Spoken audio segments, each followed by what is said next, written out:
Folks, welcome back to another episode of Fallen Badge. Our episode today will be the murder of Trooper Leslie Lord and Scott Phillips, New Hampshire State Troopers.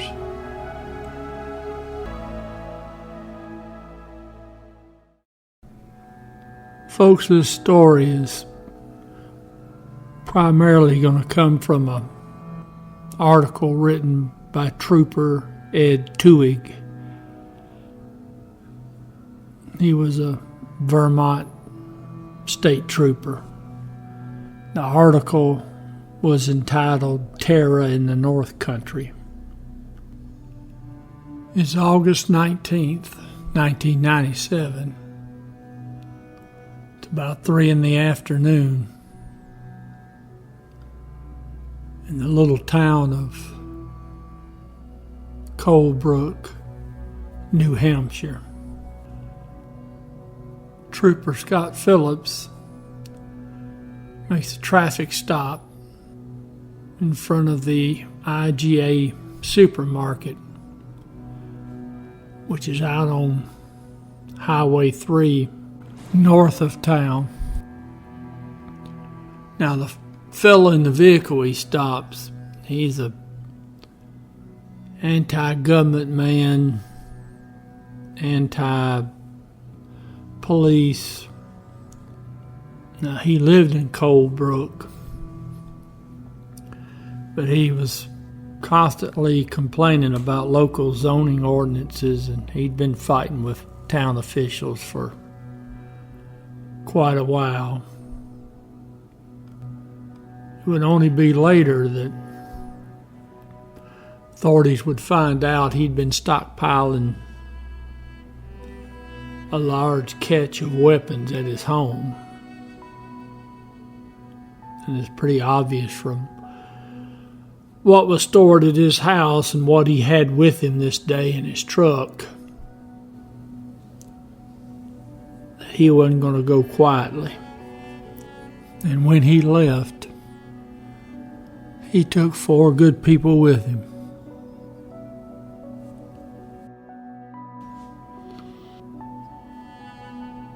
So Trooper Phillips, he lights up the suspect's truck. Suspect is over in the parking lot of the IGA store. Now, when he got out of the truck, he's armed with a semi-automatic rifle. Now, I didn't see a picture of the rifle. I can't find anything that says what type it is. But anyways, he opens up on Trooper Phillips. Now, Phillips, he's returning fire. Now, one of the bullets from the suspect strikes Phillips in the hands. So now, once Phillips shoots his pistol dry, he's having a really difficult time trying to reload. In fact, he's unable to reload his weapon. Phillips, he crawls off into the field. There's a field there to the east of the parking lot where they're at. And he crawls over in there trying to take cover. Now, Trooper Lord,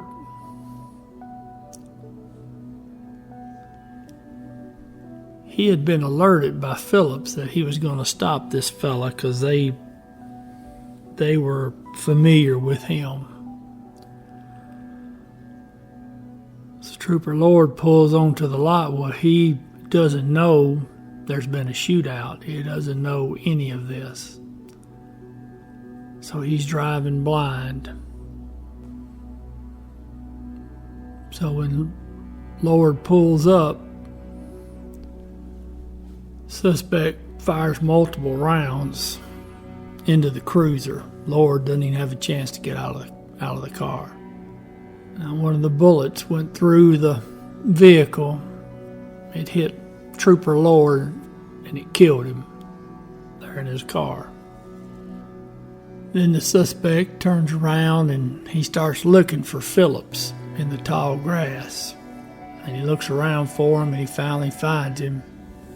And then he executes Trooper Phillips with several rounds. Now, allegedly, the suspect was wearing body armor at the time of the shootout with Phillips. If that's the case, that may have something to do with the fact that Phillips wasn't able to get a hit on the suspect. Maybe he did. The vest stopped the rounds. Now, I read something else that mentioned that the suspect got body armor that was inside the squad car of Trooper Phillips. So now we've got 2 dead troopers. The suspect, he gets in Trooper Phillips' cruiser and he starts heading southbound down Highway 3. And he's heading into the center city of Colebrook. And he's got a specific location to go to. And that's the little newspaper called the News and Sentinel. Because evidently our suspect has decided this is Judgment Day for all the people that's giving him trouble.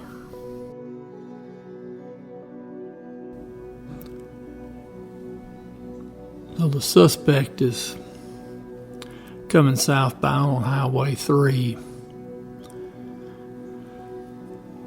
And Trooper Phillips's cruiser, as you might guess, the cruiser's got multiple bullet holes in it, so I'm sure it's drawing some attention just from its condition. So now when he gets into the town center there, he hangs that right. He goes back west on Bridge Street. He only goes about 20, 30 yards because the newspaper sits there on the north side of the street. So he parks and he goes to the front door of the newspaper because that's where one of his enemies is in his mind. And it's an attorney named Vicky Bunnell. Miss Bunnell's also a part-time judge there in town. So as you might guess, any authority figure is an enemy of our suspect. Now, one of the employees inside the business, and it may even been Miss Bunnell, there's a couple of different accounts as to who actually saw the suspect head towards the front door. But the front door was locked, so now our suspect can't get inside. All the employees start evacuating. They start going out the back door. Now, the back door of that business faces back to the north, and there's a parking lot where they all park. So they are going out through the back door. Now, according to an interview that I saw, the owner of the newspaper said that Miss Bunnell made sure all the other employees had left the building before she attempted her escape out the back door. Our suspect, he can't get in the front door, and there looks like there's possibly some damage to the front door, so he did attempt to force the door. When that didn't work, he walked around the building. He went around the west side and down the little walkway towards that parking lot. Now, at some point near the corner of the building, which would be the northwest side, he sees the employees, and he sees Vicky Bunnell in the parking lot running, and he shoots and he kills her. And she falls there in the parking lot. Now, a fella named Dennis Jose, he's the actual editor of the newspaper. He jumps the suspect. Jose is there near the building, so he gets in a fight with the suspect. Now, this editor, he's not a very big fella at all,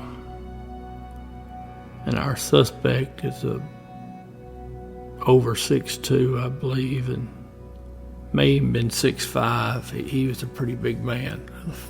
They fight for just a little bit, and the suspect gets the upper hand, and he shoots Joe several times. Then he walks back and he gets into the stolen trooper car, and he heads to his house. Now, Jose, the editor, Mr. Jose, is still alive. He gets treated there on the lawn, the grass there on the west side of the little business, the little newspaper. And then they transport him, and he dies at the hospital. As the suspect leaves town, you've got police that have moved into Colebrook. Now, they got police from several jurisdictions. They're in town, and you get witness accounts, and they vary. So they don't know if the suspect has actually left town or if he just moved to another section of town. So they're going through Colebrook looking for the suspect. And at some point, they head out towards the suspect's house.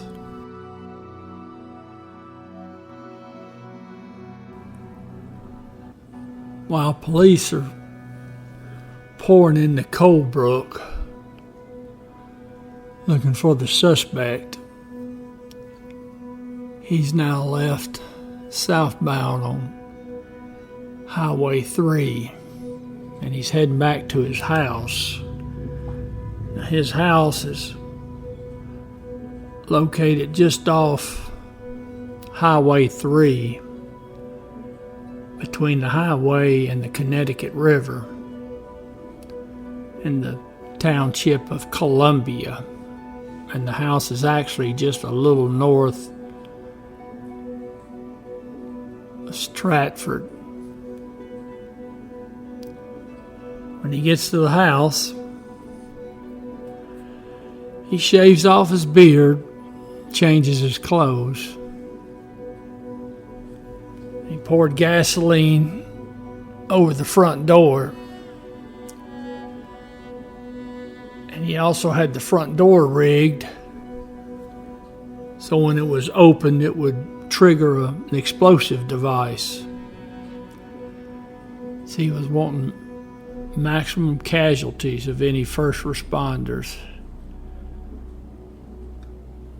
who came to his property. In fact, when law enforcement got to his house, there were so many tunnels and booby traps throughout the property and the house and the barn. Bomb-making materials, weapons, over 80 pipe bombs. It was decided that for the safety of law enforcement, they set the house and the barn on fire. The suspect left his house and continued down Highway 3. He made the decision he was going to go into the state of Vermont, which was just across the river.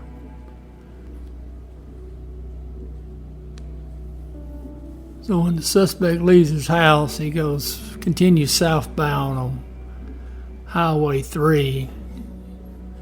he rolls into Stratford, which is just a rock's throw away from his house. And he gets to that intersection there, Highway 3 and Highway 105. He hangs the right on 105, crosses the bridge, and enters Vermont.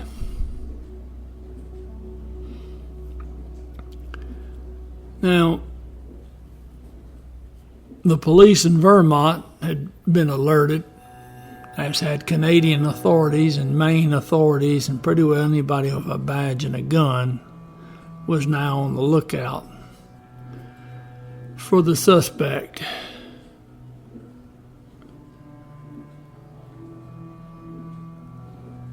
You had police, state troopers, game wardens. You had Border Patrol. And what this law enforcement did was they went to any of the bridges that crossed into Vermont. So if you didn't have New Hampshire officers, you had Vermont officers watching all the bridges. Now, it just so happens the suspect gets to the intersection of 105 and 102. There's a game warden there from Vermont. And of course, you can't miss that New Hampshire trooper car all shot to pieces. The game warden, he gets in behind the suspect when the suspect makes that left and starts going southbound on 102. Now the suspect, he goes through the underpass, stops, gets out, and he cranks off about 6 rounds at the game warden in his truck. The only reason the game warden wasn't killed was the one bullet that struck him and hit his badge,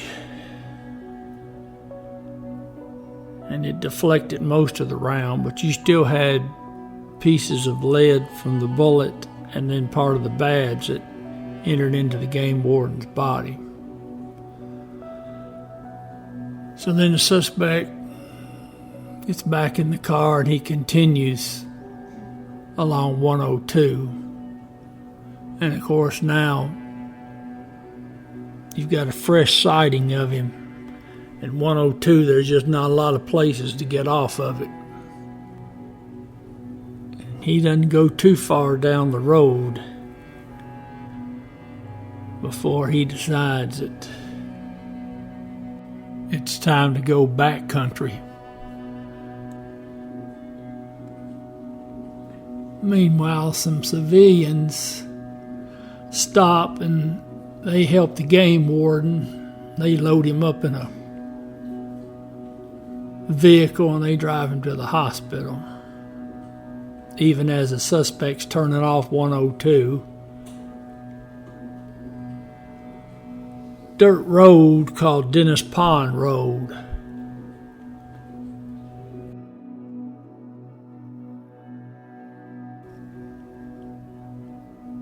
Now the suspect, he drives down a little ways, and my understanding is he parks that New Hampshire cruiser on an old logging road. And supposedly now it's somewhere close to Dennis Pond. But I can't swear to that. Now once he gets out of the cruiser, he's got the radio, police radio, turned up real loud. He's got the windows down because he wants people to hear that radio, because he wants the police to come up and find the car. Because what he does is he finds him a high spot nearby that's got a good field of fire back towards the roadway. As soon as the police find that car and get up there around it, he's going to open up on them. So he just sits up there and waits. Well, now, Brunswick City Constable, him and his son, they're all part of the posse. They're looking for that cruiser. Well, he finds it. And they skedaddle back to the command post, which has been set up there at the entrance of Dennis Pond Road in 102. Now, you've got police from Vermont and New Hampshire all over there at the command post. So they get together a group because they're going to go up there now that they know where the car is at. So after that constable tells them what's going on, they send an initial team in there. They send a state trooper with his dog, his canine. He's from Vermont, and then they got another Vermont trooper, and then they got a New Hampshire trooper, a couple of New Hampshire troopers, and then they got a Border Patrol agent, and they got an Essex County sheriff all in this group. So they head up the logging road. They find the car. Well, the dog, the K9, he alerts to that hillside where the suspect's at. Well, the handler, he yells at the group, tells them get cover, because the K9, whose name is Major is barking up a storm looking at that hill.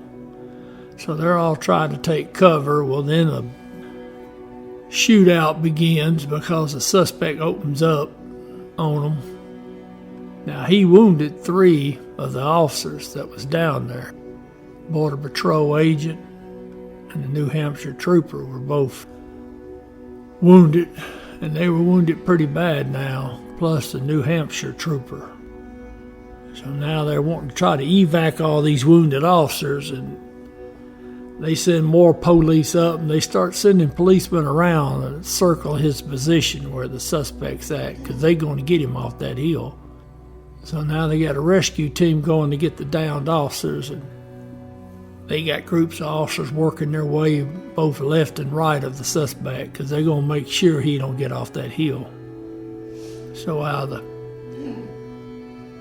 officers in the rescue party are working their way up in the woods to get to the downed officers, those officers that got in on the flanks of the suspect, well, they nailed him. They shot and killed the suspect. Now, when they got up there to his body and they looked, and that Kevlar he was wearing, it had absorbed quite a few rounds, which allowed the suspect to keep going. Now, they estimate there was about 80 police officers that made that scene. And from the first shots at the IGA grocery store to the killing of the suspect took just a little over 3 hours to end this tragedy.